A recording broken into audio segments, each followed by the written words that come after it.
Doc, you did some time in the county jail for less time. You didn't like the way your tan was in the morning. Excuse me, is this thing on? Whoa. Yeah. Excuse me. You're welcome. Guitar up. 1, Turn 2, that guitar 3. up.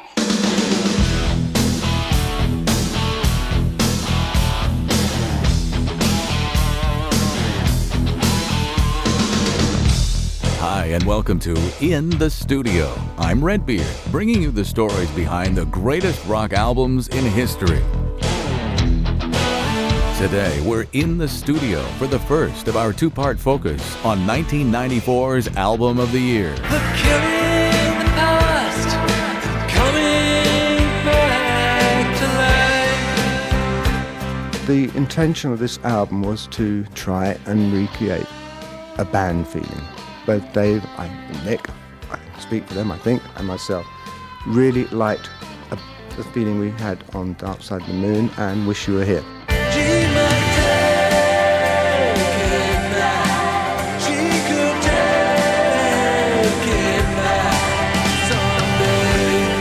And this album, I guess I'd say for the first time since maybe the Wish You Were Here album, is a more joint effort than any album we've done since then. What do you want from me? There will always be people who feel that Pink Floyd finished when Roger left, just as there are people who feel Pink Floyd ended when Syd Barrett left.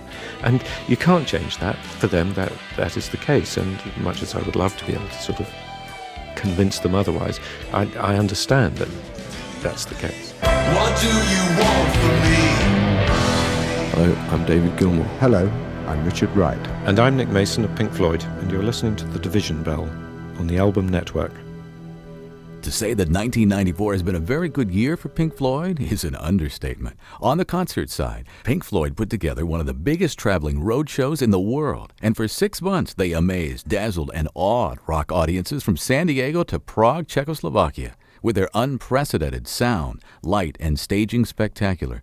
The Boston Globe called the show, and we quote, "a feast for the mind and the senses."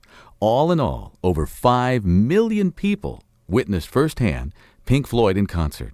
The phenomenon began in February when a psychedelic painted blimp began flying across the United States. And when it landed at the Rose Bowl in Pasadena, the announcement became official. Not only was a huge tour in the works, but Pink Floyd's first studio album in 7 years, called The Division Bell, was about to be released. Musically, The Division Bell features a perfect blend of melodic acoustic-driven ballads, majestic instrumentals, high drama, and plenty of the band's exquisitely atmospheric ensemble playing. Lyrically, The Division Bell by Pink Floyd is a sophisticated meditation on what happens when human beings fail to communicate, the inevitable isolation of individual consciousness, the inexhaustible desire for communion, and finally, the very real possibility of transcendence brought on by shimmering moments of grace. I mean, we're pretty far from sex, drugs, and rock and roll here, folks. As complex, though, as it sounds, all of this great music couldn't have been created had it not been for the hugely successful Momentary Lapse of Reason tour in 1987, which reunited David Gilmour, Nick Mason, and this gentleman, keyboardist Richard Wright of Pink Floyd. What was the feeling when you came at the conclusion of the Momentary Lapse tour? What was said, what was left unsaid about the future? I don't think there was any clear idea of the future, except that everyone realized the band had started happening again. And there was a lot of sadness. Why? What kind At of the end of sadness? the tour. Oh. Parting? And that last tour had a wonderful feeling to it that we hadn't had for years. Because I've done every Pink Floyd tour. And certainly for me, I have probably the best feeling of the band being together since the beginning, virtually. So I knew it was going to happen again. There was no way that after the feeling that we had on that tour that Dave or Nick would say, not again.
Where were you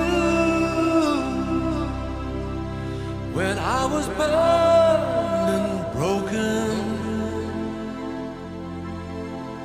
While the days slip by from my window watching.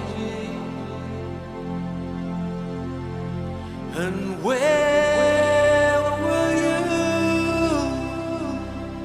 when I was hurt and I was helpless? 'Cause the things you say and the things you do surround me. While you were hanging yourself on someone else's words, dying to believe in what you heard, I was staring straight into the shining sun.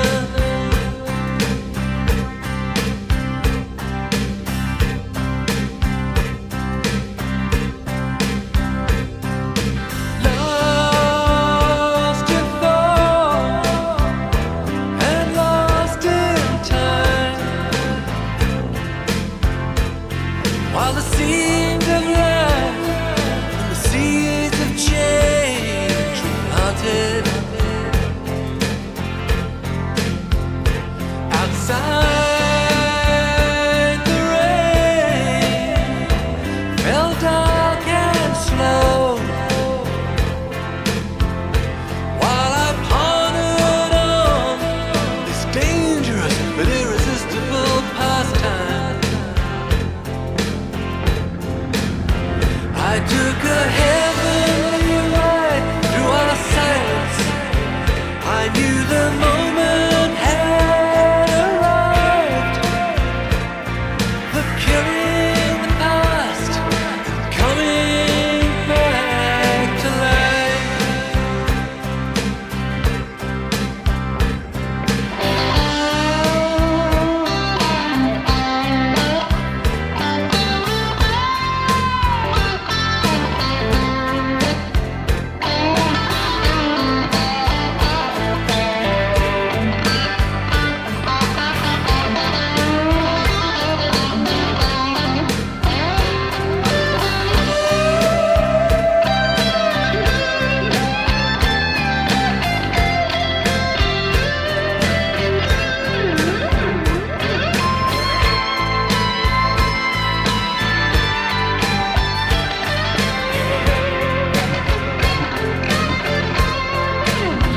I took a heavenly ride through our silence. I knew the waiting had begun. Headed straight into the shining sun.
That's Coming Back to Life from Pink Floyd's The Division Bell.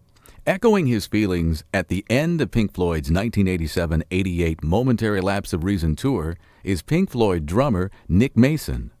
I think the most important thing to say from my point of view about the Momentary Lapse tour was I had a wonderful time.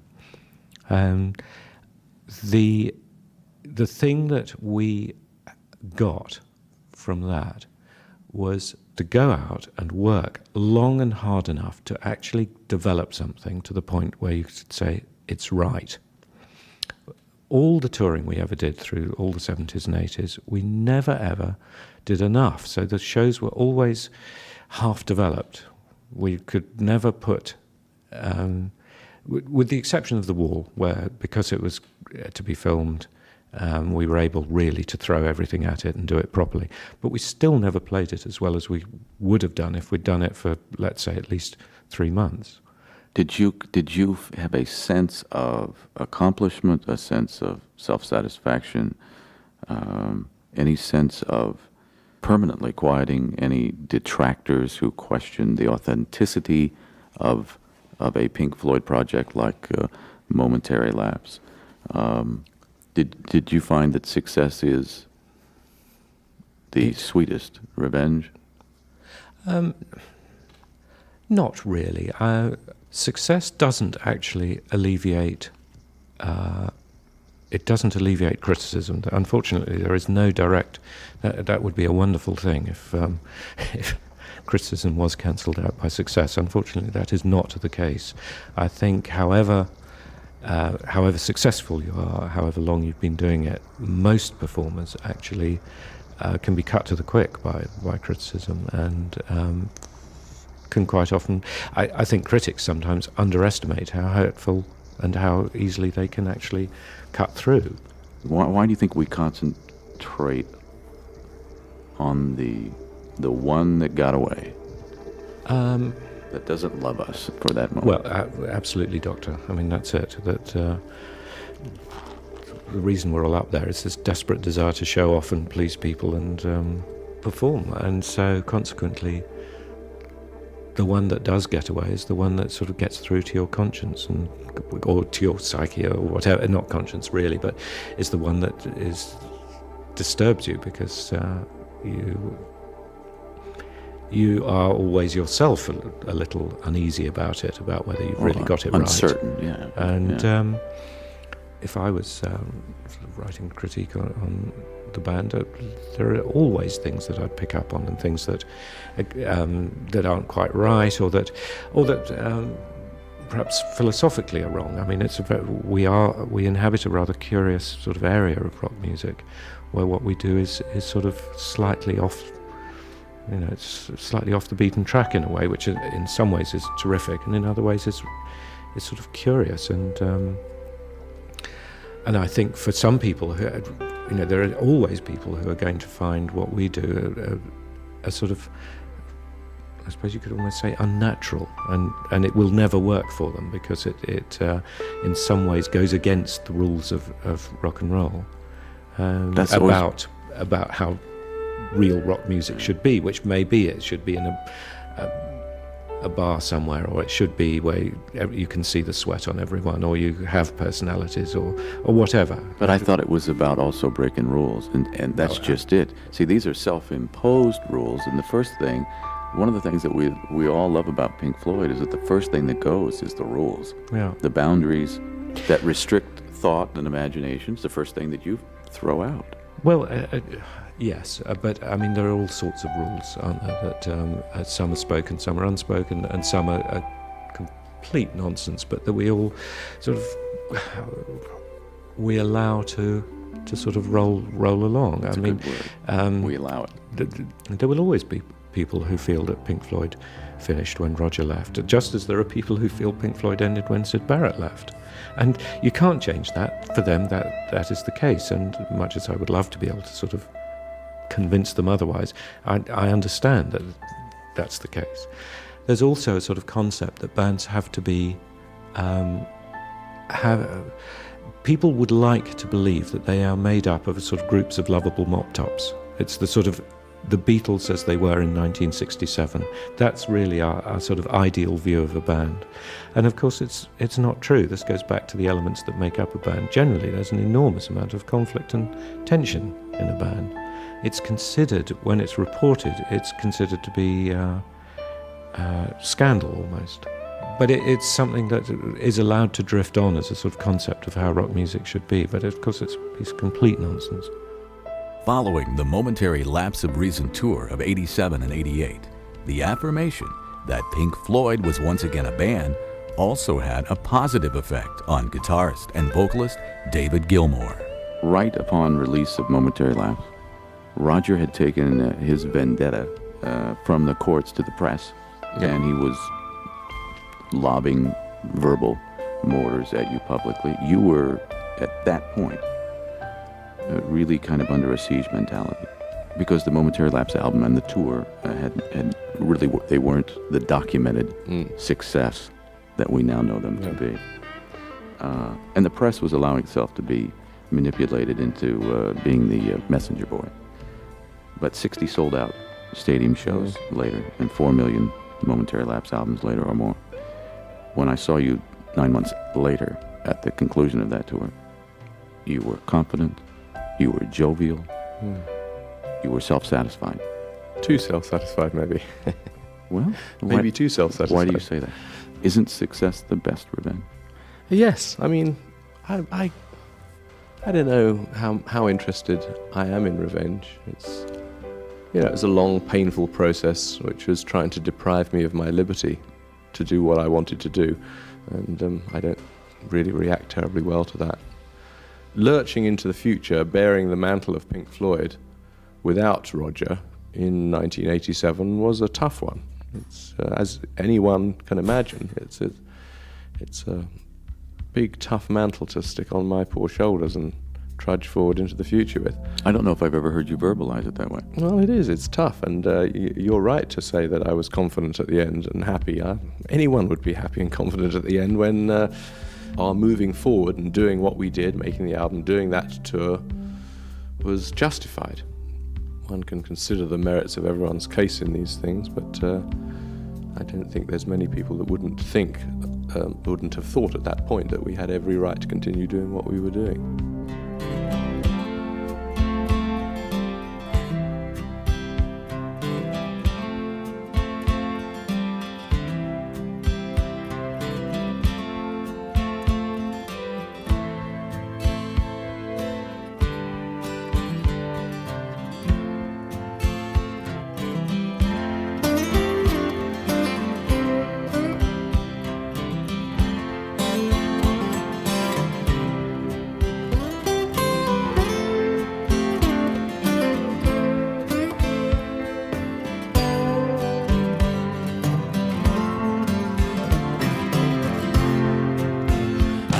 Spending my time in the doldrums, I was caught in a cauldron of hate.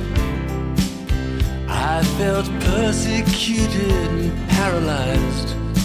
I thought that everything else would just wait. While you are wasting your time on your enemies, engulfed in a fever of spite. Beyond your tunnel vision, reality fades like shadows into the night. To martyr yourself to caution is not gonna help at all, because there'll be no safety in numbers when the right one walks out of the door.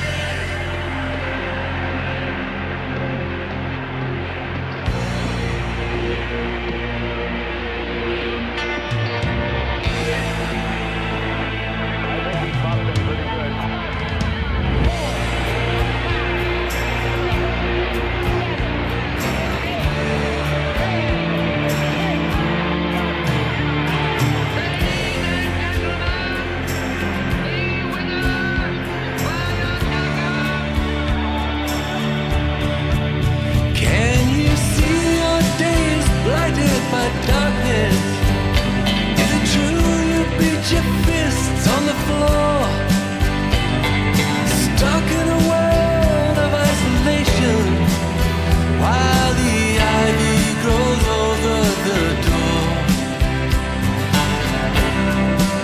So I opened my door to my enemies, and I asked, could we wipe the slate clean? But they tell me to please go f*** myself. No, you just can't win.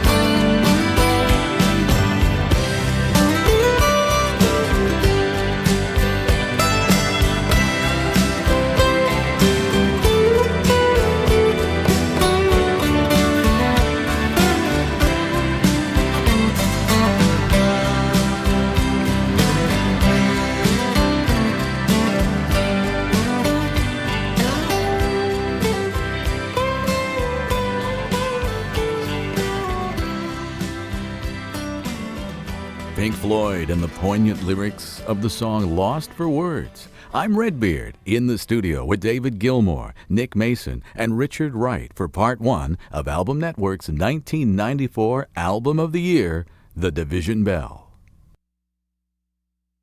I'm Nick Mason of Pink Floyd, and you're listening to The Division Bell on the Album Network. Thanks, Nick. I'm Redbeard, and this is 1994's Album of the Year, The Division Bell. Like its predecessor, Momentary Lapse of Reason, The Division Bell was also recorded on David Gilmour's Houseboat on the River Thames in London.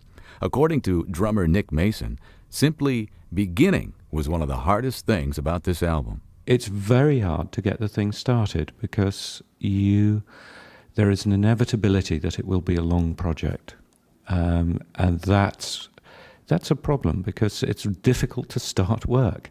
I'm sure we'd all agree we make records because we want to make records. It's not some contractual obligation. It's not something that, at the end of the day, that sort of has to be done. It's something that we want to do. But inevitably, you're sort of lining up for spending the entire year working on this record. And no matter how much you would like to be able to do it in 2 months or 3 months, it's going to take a long time. So it's really useful to have someone there to help push it along a bit. I think the curious thing is that you can all sit around and talk about being radical or changing things or sort of trying to do things in a different way. But of course, the length of time you've been at it means that the tunnel narrows in a way that inevitably what appears radical to you after 20 years is in fact very narrow band compared to how you might have behaved 20 years before. It's hindsight is an exact science. I don't think that I see particular continuity to our working life, if you like. I think it's interesting that there are records that sort of come, that you could actually take groups of our recording history and say there's more continuity between, let's say Dark Side and The Wall than the albums between. And I think perhaps with the newest record, it goes back to perhaps Wish You Were Here or something like that. There are jumps, but I mean that's inevitable from having more or less the same group of people working together for a long time. Okay, let's talk about that. Is that an accident that the same group of people have worked together for this length of time? I mean, you've outlived marriages, you've watched kids grow up, you've watched walls being built and then being torn down almost in the lifetime of this band. Yep, the whole of European history has sort of passed us by while we've been in the recording studio. New view of world order.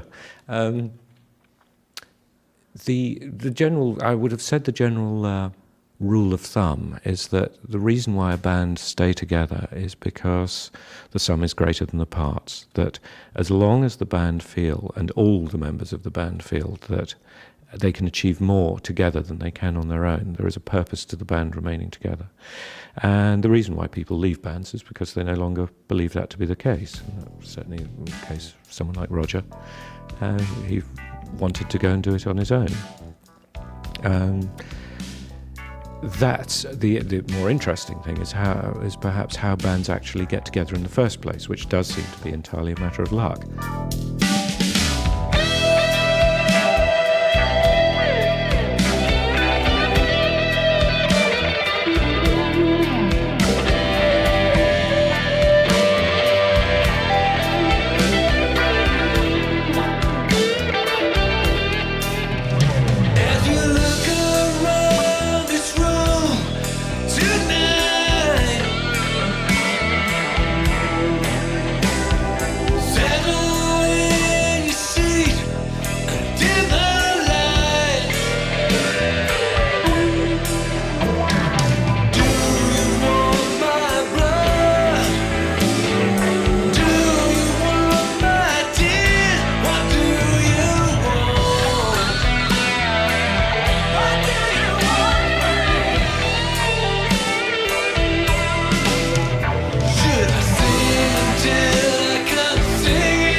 What Do You Want From Me?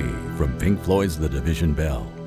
We continue our conversation now with Pink Floyd's David Gilmour. How has the writing and recording for The Division Bell differed from the way the band created the last 5 studio albums? Well, you know the history. It's in the last few years, we've been through all our sort of ups and downs, our splits and all that stuff. Rick left, rejoined, Roger left, didn't rejoin.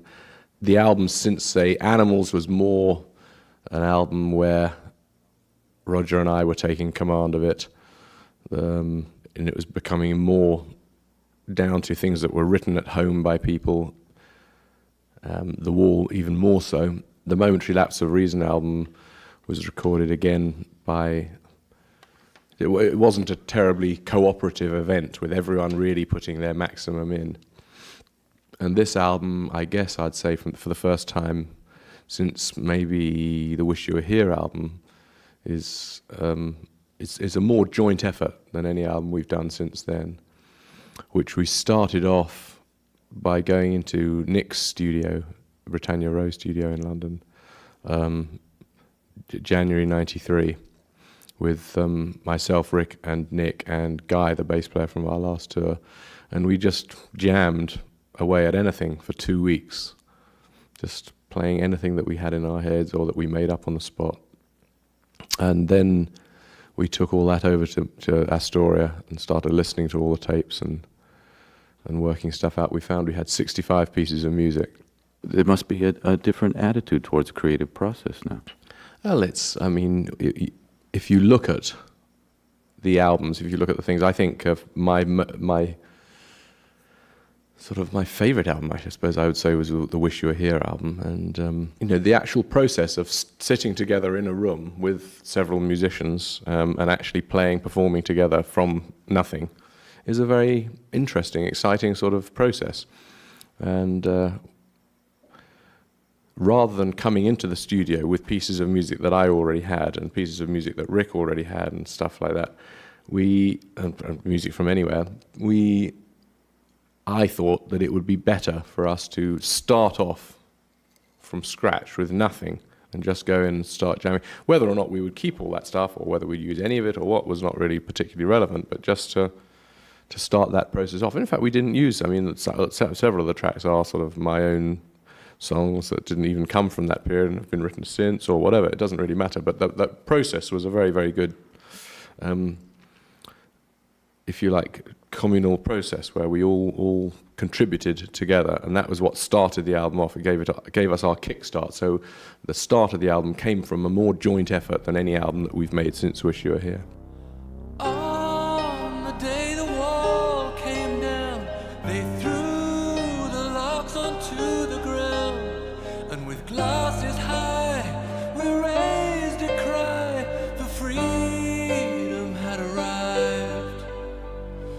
On the day the wall came down, the ship of fools had finally run aground. Promises lit up the night like paper doves in flight. I dreamed you had left my side. No warmth, not even pride remained.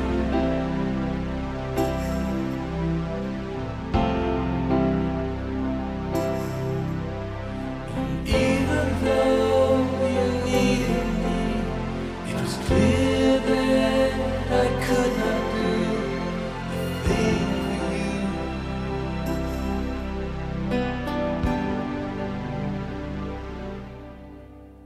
Now life devalues day by day. There's friends and neighbors turn away, and there's a change that even with regret cannot be undone. Now frontiers shift like desert sands, while nations wash their bloodied hands of loyalty, of history in shades of gray. I walk through the silver drums, the music played, the morning sun streamed.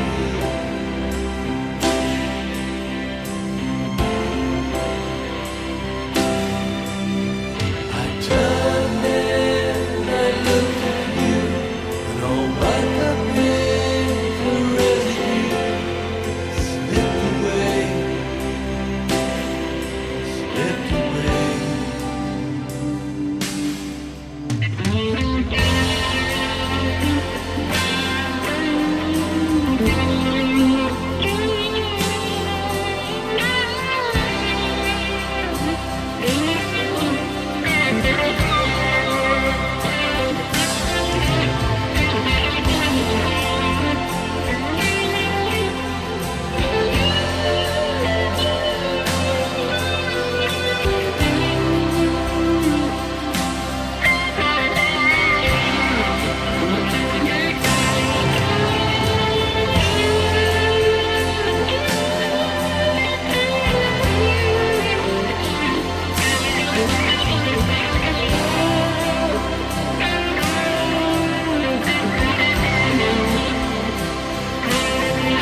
great day for freedom from the 1994 Album of the Year. I'm Redbeard, and I'll be back with David Gilmour, Nick Mason, and Richard Wright of Pink Floyd in the studio, and we'll find out the history behind the title of The Division Bell. Hello, I'm David Gilmour. Hello, I'm Richard Wright. And I'm Nick Mason of Pink Floyd, and you're listening to The Division Bell on the Album Network. And I'm Redbeard. Let's continue our look at the making of this fantastic Album of the Year for 1994, The Division Bell by Pink Floyd. Let's continue with David Gilmour. First of all, the title, The Division Bell. Was the title actually something that came late, or is it just something that you kept under your hat? Late isn't. It's one of the very, very last things that we did. I think it was the last thing we did on the album, was getting the damn title. We took ages. It comes from a line in a song, High Hopes, contains a line about the division bell. What is a division bell? The division bell is a bell that rings in Westminster, in the Houses of Parliament, and it also rings in the apartments of many of the members of Parliament. And it is a bell that rings to summon all the members of Parliament to go to the House of Commons and to divide into yeas and nays to vote on the issues. Because often in debates in the Houses of Parliament, the members of Parliament are not necessarily all there. Some of them have already made up their minds about what they want to do, or are just going to follow the party line. And so they may be sitting at home in an apartment. There's a sort of catchment area around the Houses of Parliament where, within a certain distance, where if you are a member of Parliament, they install this bell in your apartment. They get to the point where they finish debating, they ring this bell. Everyone that's in the area comes down, if you're all the Tories and all the Labour people, all come down to vote one way or the other. It's a division bell. It divides the yeses from the nos. Pink Floyd began recording the Division Bell album in January of 1993, but they'd already committed to begin touring in March of 94. Now, while this self-imposed time schedule gave them at least a year to finish the record, it also put Pink Floyd under a great deal of pressure to satisfy their artistic vision relatively quickly. Again, David Gilmour. Well, the pressure to get our artistic thing right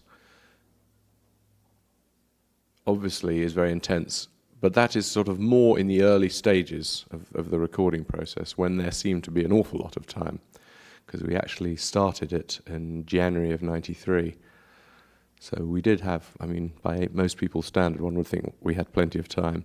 And a lot of the artistic stuff anyway is kind of semi-decided quite a long way in advance of completion, but then there's an awful lot of trial and error, experimentation and donkey work to get done to actually get the thing finished. And it's very, very easy to miscalculate how long you've got to spend on each thing. But that said, we did get it done. It took a lot of hours and stuff, and it's we're all incredibly pleased with it. I'm wondering, why are you showing so much of yourself on the Division Bell and letting us into a place that I don't think you've ever let us into before? I suppose really the first album that I was in charge of, and it was having that I could have done that on, was the Momentary Lapse of Reason album. When I was sort of entering a really difficult personal phase, but didn't want to get into it, and didn't want that to get into the record particularly, I guess. I don't really know. Right now, I'm in a much better personal state than I was at that time.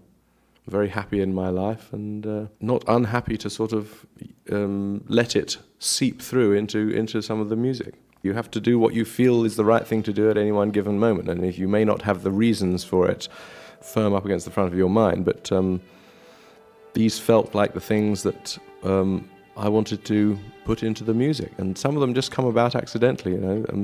You start off with a little piece of music, and something comes to mind, and you think, yeah, and you start exploring it, and it takes its own volition, and the only decision you really have to make is whether you are brave enough to actually leave it there like that, not change it, not disguise it over much. There's the risk. Yeah, The I brave. don't feel that there's. I don't think there's any great risk in the stuff that we recorded on here.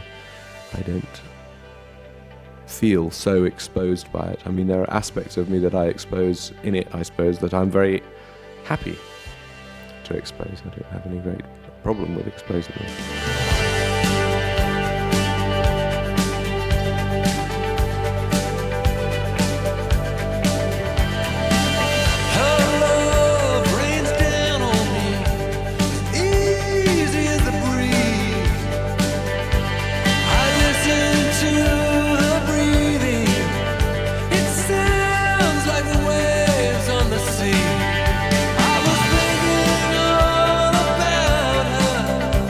But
called Take It Back from Pink Floyd's The Division Bell, the Album Network's 1994 Album of the Year. I'm Redbeard. David Gilmour, Nick Mason, and Richard Wright of Pink Floyd are our guests this week in the studio. We'll be right back with more after this.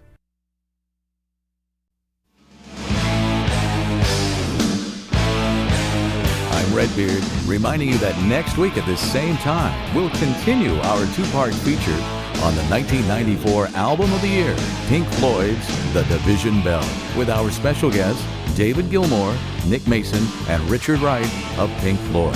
Special thanks to Steve O'Rourke and Ms. Jane Sen of MCA Productions, and to Paul Rappaport and Jim Del Balzo of Columbia Records. Remote recording by John Valenzuela of the Album Network. You can write to In the Studio at Post Office Box 10307, Burbank, California, 91510. In the Studio is produced by yours truly, Redbeard, and Mark Felsop. Written by Mark Felsop. Production assistance, editing, and digital mastering by Rickard J. Lane. Transcription by Jane Carpenter. The executive producer of In the Studio, Stephen R. Smith.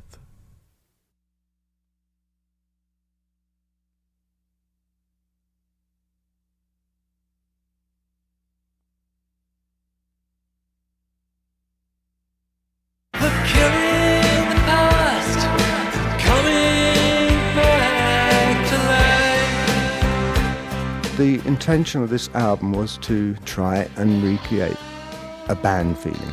Both Dave and Nick, I can speak for them I think, and myself, really liked the feeling we had on Dark Side of the Moon and Wish You Were Here.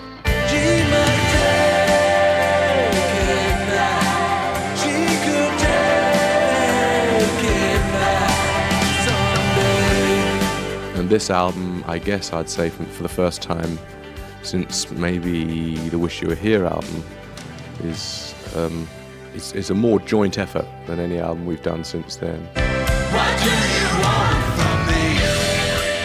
There will always be people who feel that Pink Floyd finished when Roger left, just as there are people who feel Pink Floyd ended when Syd Barrett left. What do you want from me?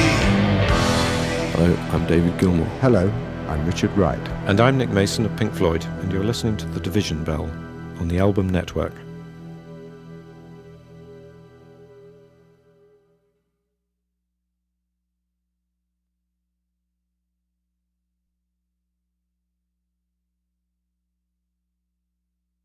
The Division Bell is a bell that rings in Westminster, in the Houses of Parliament, and it also rings in the apartments of many of the members of Parliament. And it is a bell that rings to summon all the members of Parliament to go to the House of Commons and to divide into yeas and nays to vote on the issues. Because often in debates in the Houses of Parliament, the members of Parliament are not necessarily all there. Some of them have already made up their minds about what they want to do or are just going to follow the party line. And so they may be sitting at home in an apartment. There's a sort of catchment area around the Houses of Parliament where, within a certain distance, where if you are a member of Parliament, they install this bell in your apartment. They get to the point where they finish debating, they ring this bell. Everyone that's in the area comes down, if you're all the Tories and all the Labour people, all come down to vote one way or the other. It's a division bell. It divides the yeses from the nos.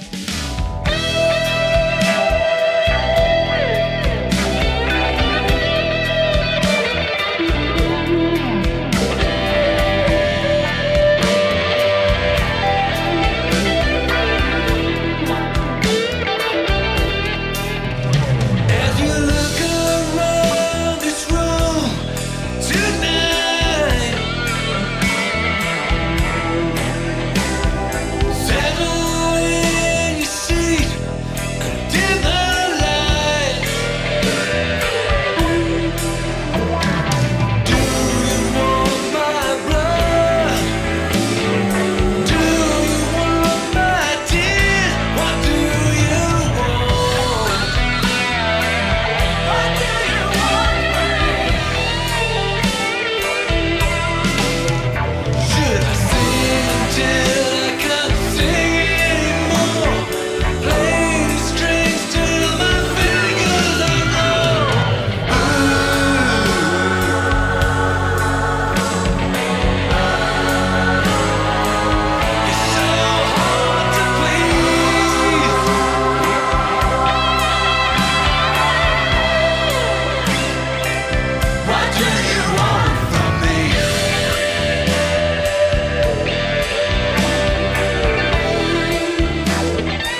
dark, you did some time in the cat jail for less time. You didn't like the way your tan was in the Excuse morning me, sun. is this thing on? Whoa. Excuse me. You're welcome. Guitar up. 1, Turn 2, that guitar 3. up.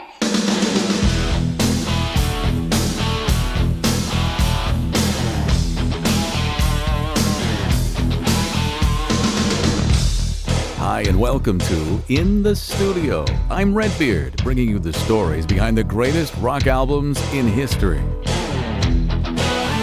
Today, it's part 2 of Album Network's 1994 Album of the Year. It doesn't have to be like this.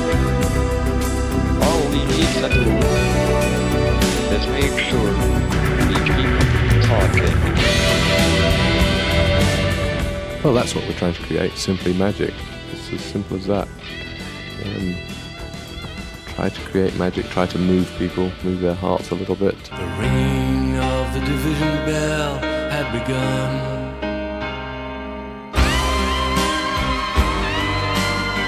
Hello, I'm David Gilmour. Hello, I'm Richard Wright. And I'm Nick Mason of Pink Floyd, and you're listening to The Division Bell on the Album Network. I'm Redbeard. Pink Floyd's 1994 sonic painting, The Division Bell, has been added to a gallery of masterpieces, including Dark Side of the Moon, Wish You Were Here, and The Wall. To contrast the huge success of The Division Bell and subsequent tour of 1994, I asked Pink Floyd drummer Nick Mason to look back over the last 28 years of Pink Floyd, to recall what he thought was the most difficult time for the band. I suppose for me, probably the making of the final cut was the most difficult. I think by then there was very much a feeling that we were really hardly a band anymore, that the sum was no longer greater than the parts, that we weren't achieving anything like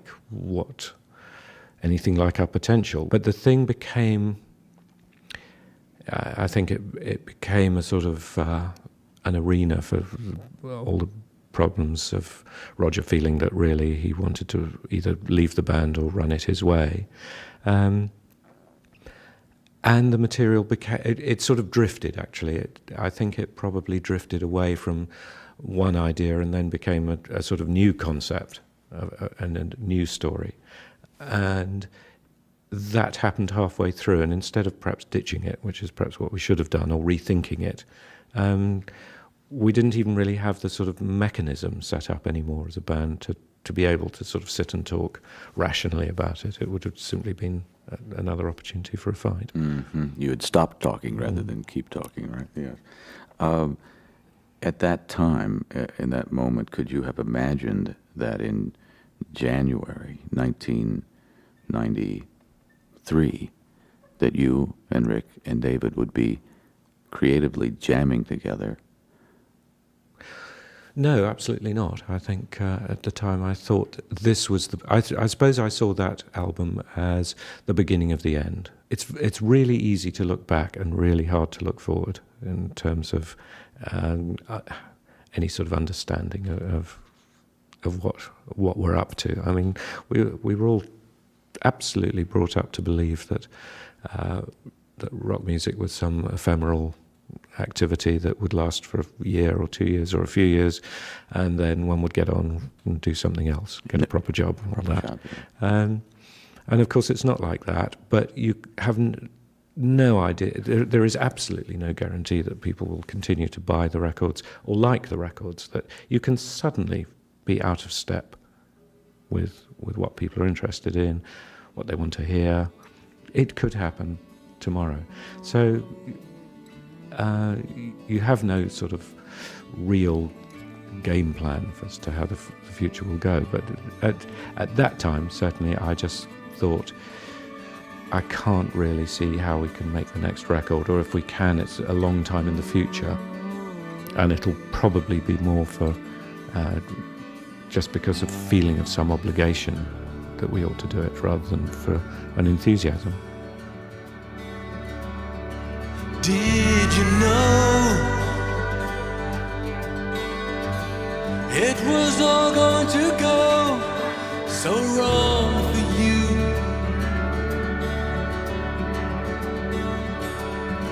And did you see? It was all going to be so right for me.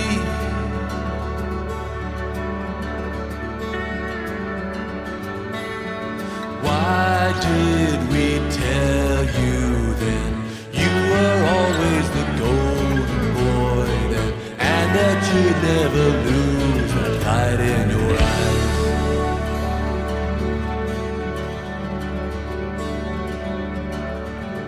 Hey you, did you ever realize what you'd become?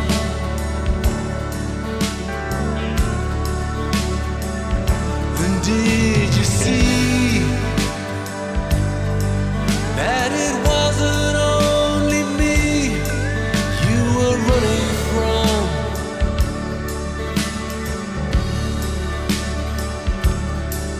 Did you know all the time, but it never bothered you anyway? Leading the blind while I stared out the steel in your eyes.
What has changed with you, Rick and David, that allows you to create music this way? It was a moment when we did review really how other albums had been done and what we liked in past albums and what we'd like to do again and find. What I particularly wanted on this record was for it to be much more a played record and played by the band rather than bringing people in to augment it and help do it and so on. At least the sort of basic ideas are all designed and therefore playable by the principals. The rain fell slow down on all the roofs of uncertainty.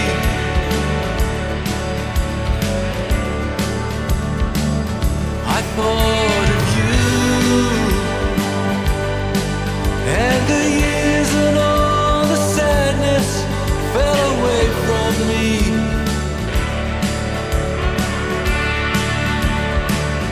And did you know?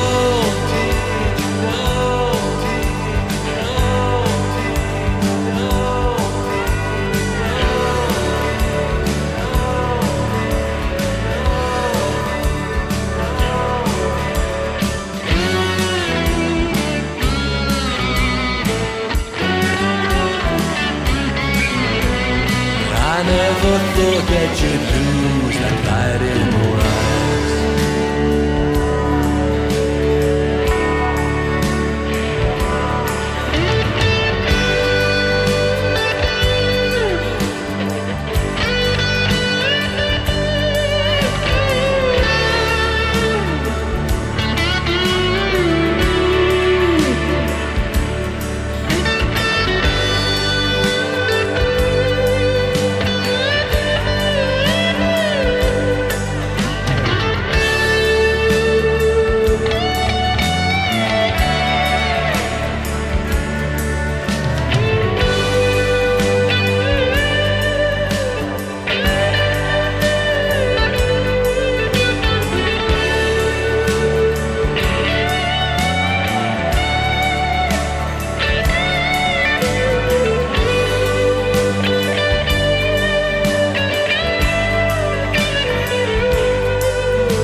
from the Division Bell. That's Pink Floyd with a song called Poles Apart.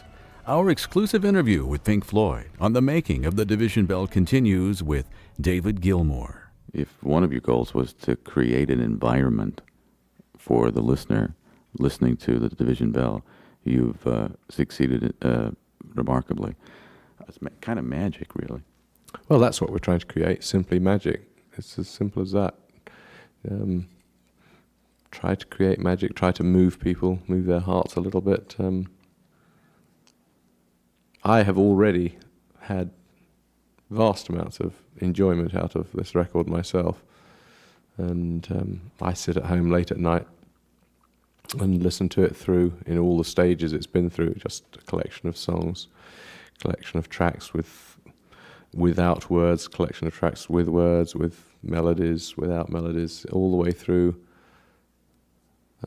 I get home from the studio and I listen through to the progress that we've made. And as soon as we had, a collection of pieces, a few months ago we had a collection of pieces. I had a tape over an hour long, with basically pretty much all the tracks on it. And I'd sit at home late at night after returning from the studio and listen to them, and I really have got off on it myself, enjoyed it so much. You then just keep honing away at it, working those things to try and make them even better, make them have more point, make them have more poignancy, if you like, more heart, and you can then only hope when you deliver it out that the pleasure that you've had will be shared by other people. I know nothing pleases everyone, but there will be people who will listen to this, who will derive the same sort of pleasure that I have out of it, and that is something that makes me feel very good about this particular record. It should. The trouble with making records really is that you do tend to finish the record and then go out and do a tour, and you're so busy playing the tour, playing all the songs and doing stuff, that you never listen to the record again. I mean, usually from the date of release of the record, that's about the last time I get to listen to the record for God knows how long, maybe a year or more. And then it can be very, very enjoyable, really good fun to actually not have listened to it for a long period of time and just sit at home, relax with a glass of wine, and listen to the record for the first time for a long time. And yeah, so I'm looking forward to that. The end of this year, maybe. Is it ever disconcerting to let it go from that special place where you've created it, you've lived with it intimately, you've been the birth mother for this project? Is there ever a point at which you've got to let it go? It's kind of like sending your child off to school for the first time? It is like that, yes. You do have to let it go, and you always think there was more that you could have and should have done, and you always kind of want a little bit more time to get the thing finished and to the perfection that you imagine. And everyone knows about records in the past. Neil Young, I remember once, put a record out, actually released it, then recorded it, and then remixed it and reworked it for months, and then put it out again, and then record it again, I think. You've all heard about these things. I wouldn't want to take it that far, but you always think there was a little bit more that you could have done.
Pink Floyd, and the achingly beautiful instrumental featuring Rick Wright on piano and the plaintive guitar of David Gilmour. Once known by the band members as the Whale piece, that song is actually called Marooned. I'm Redbeard. Coming up next, David Gilmour reflects on the first time he heard the song Keep Talking on the radio. Plus, a rare chat with Pink Floyd keyboardist Richard Wright when we return in the studio for part 2 of The Division Bell. Hello, I'm David Gilmour of Pink Floyd, and you're listening to The Division Bell on the Album Network. And I'm Redbeard. The first peel of The Division Bell in March '94 was the intriguing song Keep Talking. Pink Floyd's David Gilmour remembers hearing it on the radio for the first time. It's always quite extraordinary when you hear one of your things that you've been working on for ages, and you know what it means, you know everything about it, but the first time you hear it on the radio, you have got the added weight of knowing that there are millions of other people listening to it as well. So you get a completely different perspective on it. It's also, for you, it's out of context, isn't it?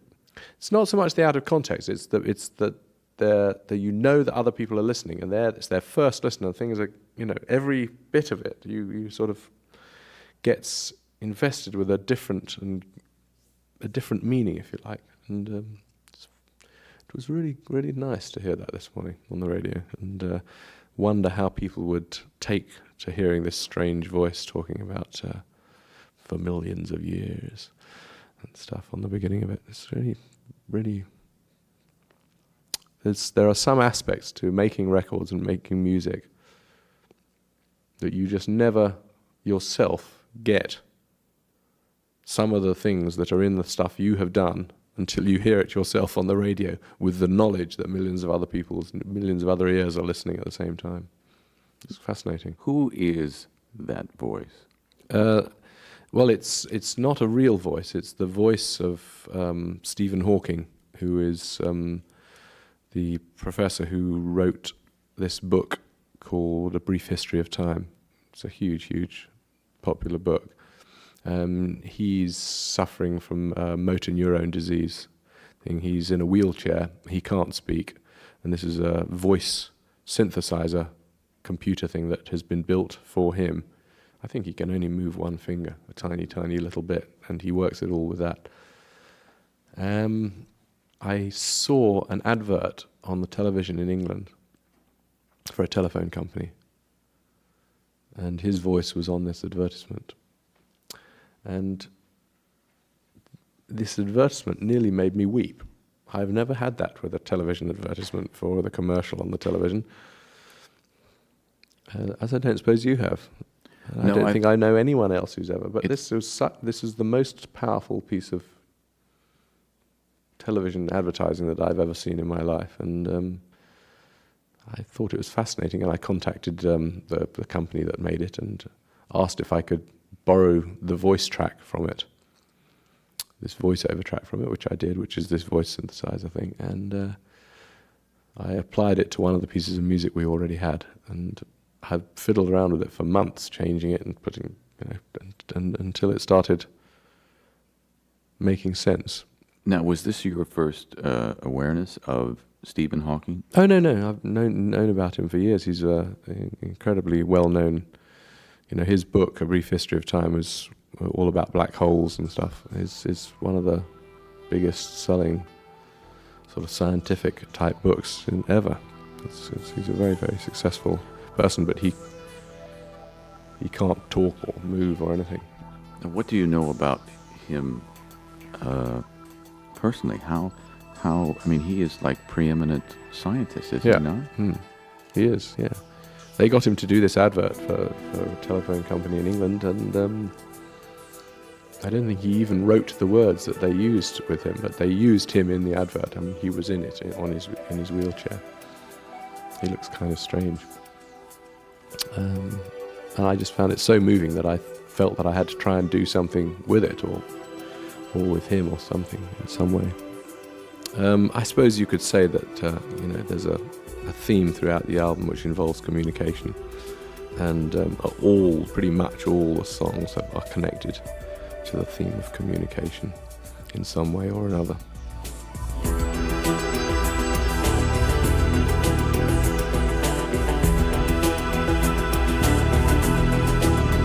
For millions of years, mankind lived just like the animals. Then something happened, which unleashed the power of our imagination. We learned to talk. There's a silence surrounding me. I can't seem to think straight. I sit in the corner and no one can bother me. I think I should speak now. Why won't you talk to me? I can't seem to speak now. You never talk to me. My words won't come out right. What are you thinking? I feel like I'm drowning. What are you feeling? I'm feeling weak now. Why won't you talk to But I me? can't show my weakness. You never talk to me. I sometimes wonder, What are you thinking? where do we go from here? What are you feeling?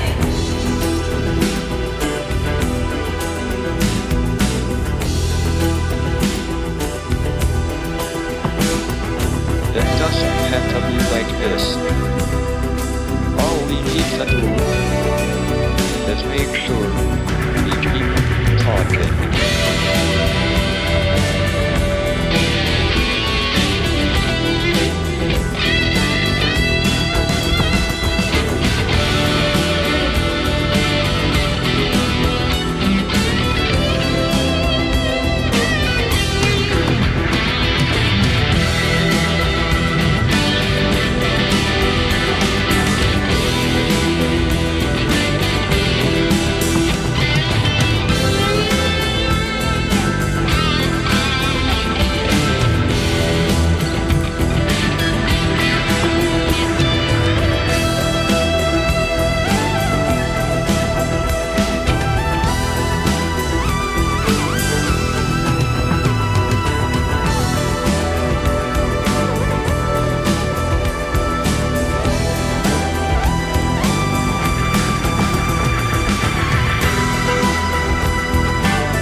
Why won't you talk to I me? feel like I'm drowning.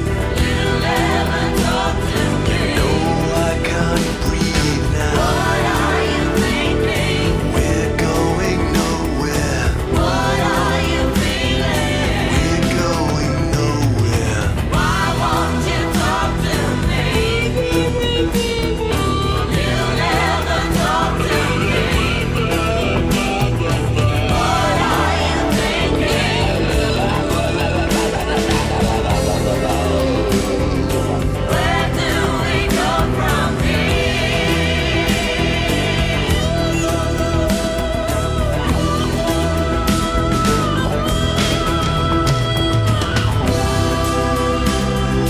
It doesn't have to be like this.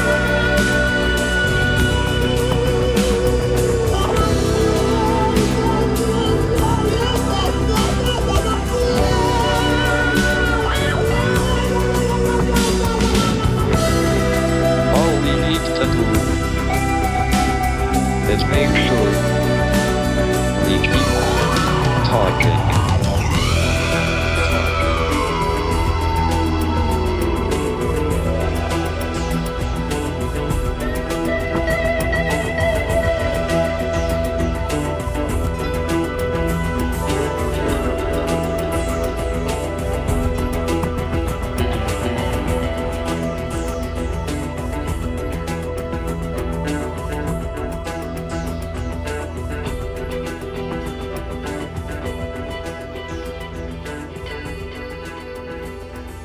featuring the synthesized voice of renowned astrophysicist Stephen Hawking.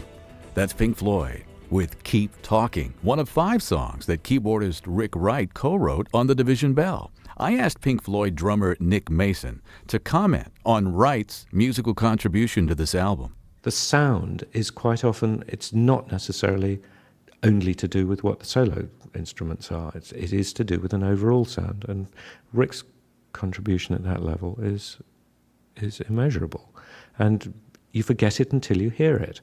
And he's an extraordinary character anyway, because a lot of what he does is totally natural. I mean, if you ask him to if you explain what you want, he might have some difficulty with it. If you just leave him to do it, it just comes straight out. But there are certainly bits and pieces on the record that were done by simply leaving Rick in the room with the tape recorder running, and just while he just played, and it was a bit like panning for gold. You could then take this stuff and shake it, and there were the golden nuggets. I asked Pink Floyd's Richard Wright in what ways making the Division Bell album was satisfying to him. It was fulfilling because I wrote on it. And I wrote with Dave on it. And I sang on it for the first time a lead vocal since Dark Side of the Moon. So that was very fulfilling. Good. Because you see, I have to say, I've never, ever had any confidence in my voice. Okay. And, but I wrote this song, Wearing the Inside Out.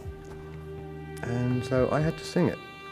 And it was quite interesting because I haven't really sung, and went in and did a track of singing it.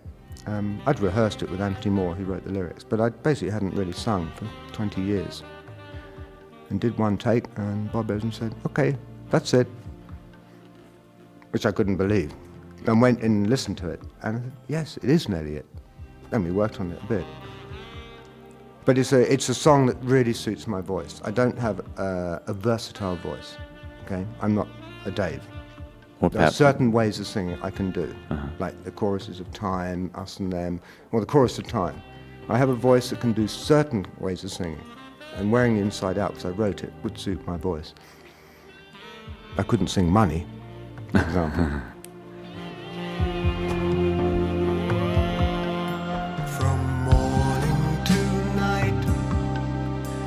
Stayed out of sight, didn't recognize I'd become no more than alive. I barely survived. In a word, overrun. Won't hear a sound from my mouth. I've spent too long on the inside out. My skin is cold to the human touch. This bleeding heart's not beating much. I murmured a vow of silence, and now I don't even hear when I think aloud.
again.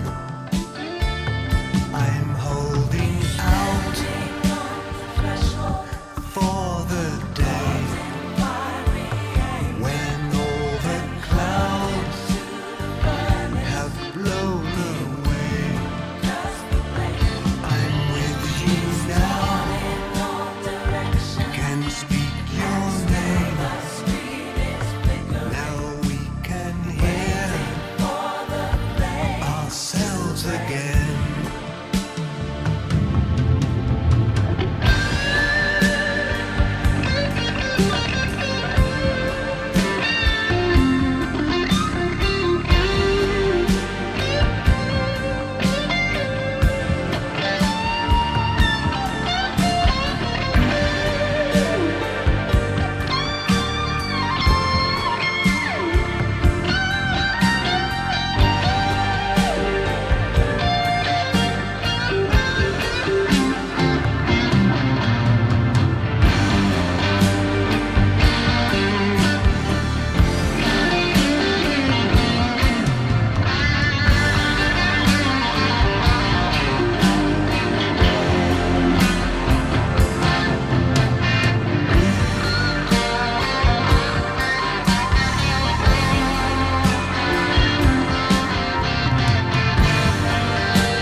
Featuring some very distinctive sounds that have been missing in action from Pink Floyd albums for about 20 years.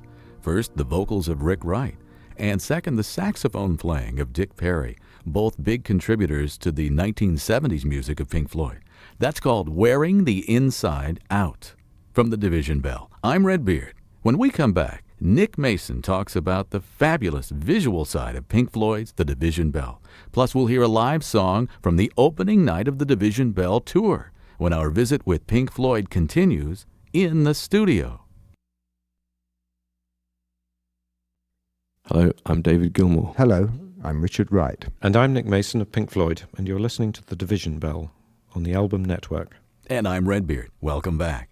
One of the elements that has always proved to be an equal complement to the music of Pink Floyd is the creative artwork, the graphics, the videos that accompany each release. One of the individuals who has been most responsible for the album artwork over the years is Storm Thorgerson. Here's drummer Nick Mason of Pink Floyd. Well, I think one of the best things about working with Storm is that he knows us very well. And I think that probably gives us an awful lot of shorthand. He has a pretty good idea of what won't interest us and what will. So that immediately scraps 70% of the sort of waste that might occur if you were trying to deal with ideas that actually won't work or won't work for us. And he's become very good at, I think, presenting ideas, the initial ideas, in a very rough form.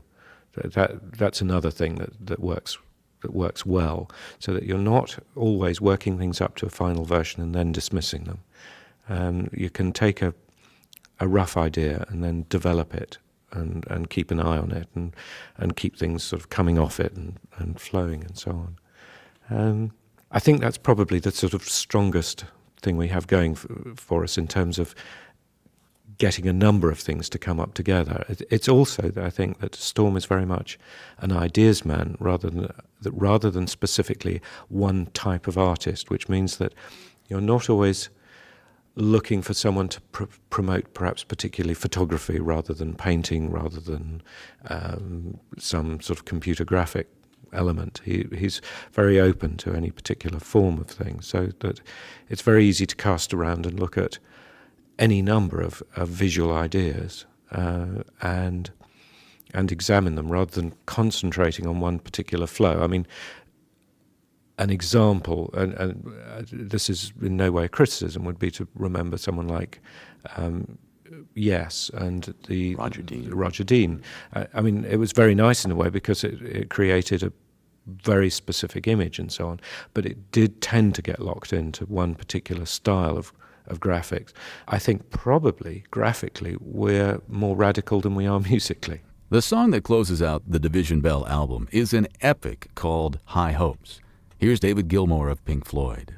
High Hopes was really the last one. It was written after all the others were sort of in some form or other. I think I wrote it in July or something. It was very, very quick. It's one of those ones that works quickly but beautifully, almost immediately. And I came up with a tiny bit of music, just had it on a cassette, just a few bars of piano.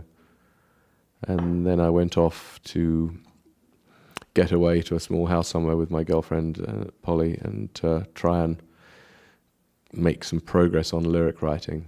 And she gave me a phrase about something about before time wears you down. And I took it from there and got stuck into a whole sort of thing about, I suppose, it's autobiographical, really, I suppose I'd have to say on that one. It's about my life, Cambridge life, my childhood, I suppose. Yeah, we came up with it very, very quickly. We wrote the words to it, most of the words to them in a day. And then I went back to the studio with no one else there the minute I got back and put a demo down of it. Did everything myself on it, and it was virtually complete in a day. Beyond the horizon of the place we lived when we were young, in a world of magnets and miracles, our thoughts strayed constantly and without boundary. The ringing of the division bell had begun. Along the long road and on down the causeway, do they still meet there by the cut? There was a ragged band that followed in our footsteps, running before time took our dreams away. Leaving the myriad small creatures trying to tie us to the ground, to a life consumed by slow decay. The grass was greener, the light was brighter, with friends around us. Nights of wonder,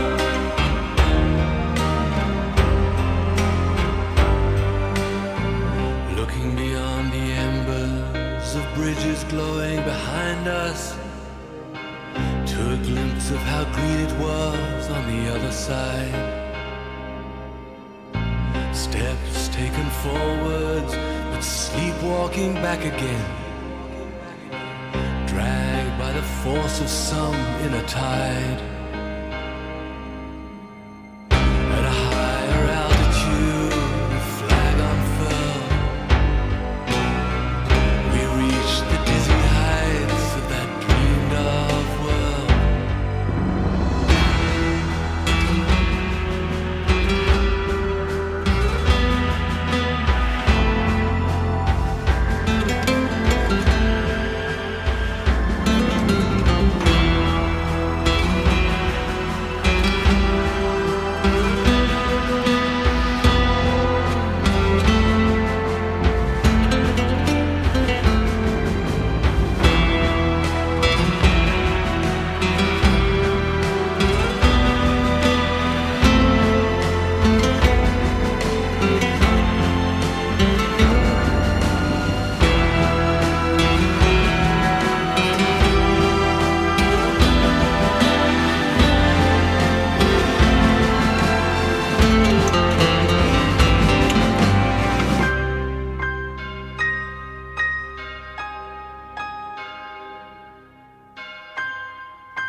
Encumbered forever by desire and ambition, There's a hunger still unsatisfied. Our weary eyes still stray to the horizon. Go down this road we've been so many times. The grass was greener, the light was brighter, the taste was sweeter, the nights of wonder, with friends surrounded, the dawn mist glowing, the water flowing, the endless river, forever and ever.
Everything about Pink Floyd has always been exaggerated.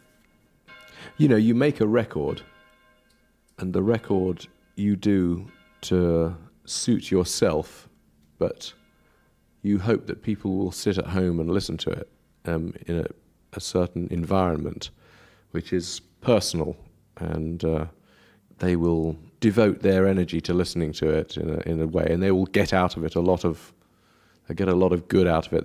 They'll be moved by it, hopefully. When you take a show out, it's a slightly different proposition. In what way? You can't. There's 50, 60,000 people out there in front of you. You can't do it the same way. You have to attempt to entertain in a slightly different way than you are with a record. And by definition, it's a coming together. It's a communal thing where maybe consuming this is a very personal thing, as you said. Yeah. And so we do consider ourselves to be serious at the work we do and serious musicians in some sort of way. But on the road doing big concerts, I also think we have a responsibility to make it entertaining and fun for a large crowd of people. You can't. It's not a small theatre. It's not a sort of intimacies that you can do in the small theatre which you can't do in this, and there are things you can do in this large environment that you can't do in a small theatre, and you have to gear it for the place that you're going to and the amount of people that want to see you.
Version of Astronomie Domine, originally on Pink Floyd's first album. It was the opening song on the opening night of Pink Floyd's 1994 tour, that performance at Joe Robbie Stadium in Miami. That's a little something extra for you as we conclude our two-part focus on Pink Floyd's The Division Bell. I'm Redbeard, back in the studio in just a moment.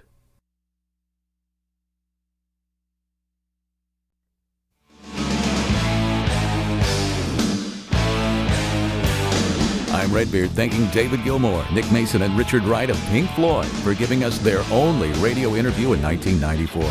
Congratulations to Pink Floyd's The Division Bell, Album Network's 1994 Album of the Year.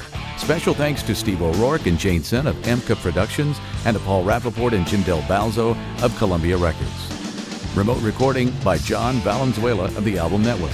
You can write to In the Studio at Post Office Box 10307, Burbank, California 91510. In the Studio is produced by yours truly, Redbeard and Mark Felside. Written by Mark Felside. Production assistance, editing, and digital mastering by Rick R.J. Lane. Transcription by Jane Carpenter. The executive producer of In the Studio is Stephen R. Smith.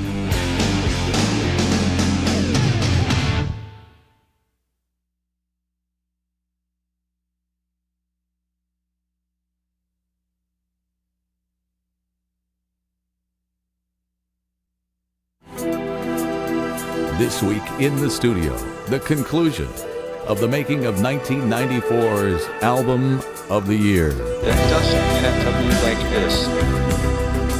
All we need to do is make sure we keep talking. Well, that's what we're trying to create, simply magic. It's as simple as that. Try to create magic, try to move people, move their hearts a little bit. The ringing of the division bell had begun.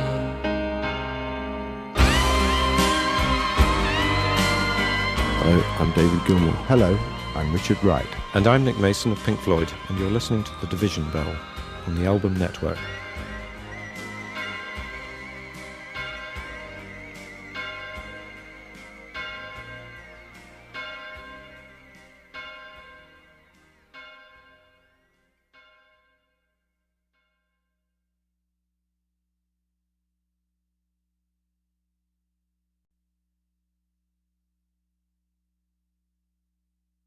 High Hopes was really the last one. It was written after all the others were sort of in some form or other. I think I wrote it in July or something.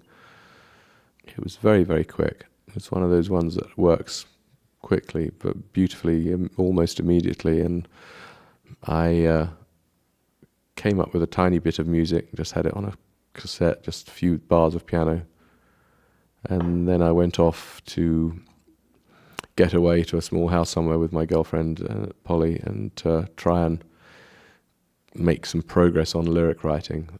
And she gave me a phrase about something about before time wears you down. And I took it from there and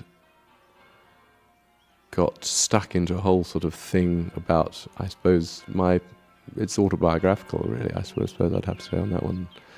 It's about my life, Cambridge life, my childhood, I suppose. We came up with it very, very quickly. We wrote the words to it, most of the words to them in a day. And then I went back to the studio with no one else there the minute I got back and put a demo down of it. Did everything myself on it, and it was virtually complete in a day. The place we lived when we were young, in a world of magnets and miracles. Our thoughts strayed constantly and without boundary. The ringing of the division bell had begun. Along the long road and on down the causeway, they still be there by the cut. There was a ragged band that followed in our footsteps, running before time took our dreams away, leaving the myriad small creatures trying to tie us to the ground, to a life consumed by slow decay. The grass was greener, the light was brighter, with friends around us. The nights of wonder,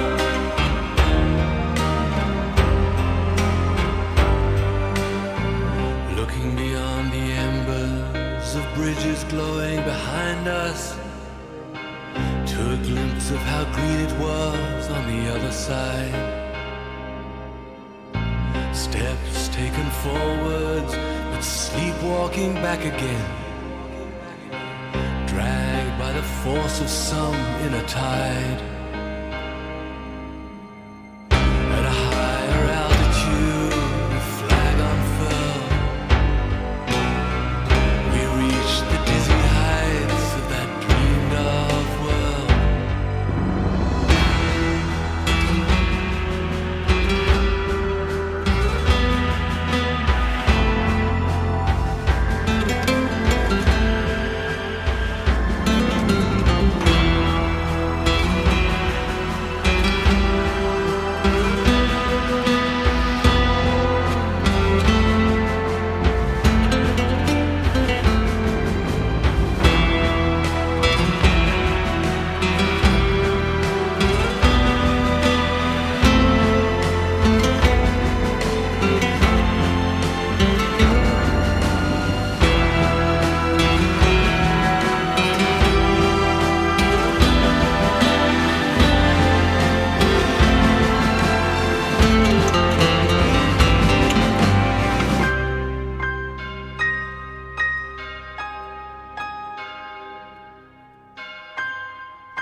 Encumbered forever by desire and ambition,